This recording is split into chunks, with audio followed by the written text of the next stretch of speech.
Hello everyone, welcome to new another blog. আবারও আপনাদের মাঝে ফিরে আসলাম নতুন কিছু ভিডিও নিয়ে, নতুন কিছু মুহূর্ত নিয়ে। ঘুরতে বের হয়েছি, যেখানে যে একটু সুন্দর কিছু দৃশ্য দেখতে পাবো, সেখানে কিছু শট নিব আপনাদের মাঝে তুলে ধরার জন্য। আপনারা অবশ্যই চ্যানেলটি সাবস্ক্রাইব করে দিবেন, নতুন নতুন ভিডিও করার জন্য উৎসাহ জাগাবেন।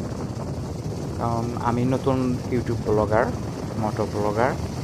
কিছু ভুল ত্রুটি হলে অবশ্যই ক্ষমার চোখে দেখবেন।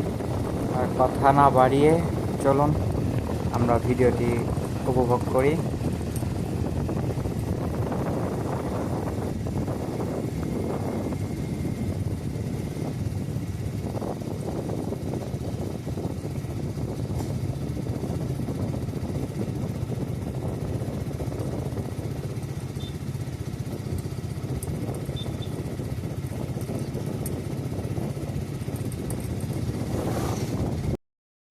जो पास तेरे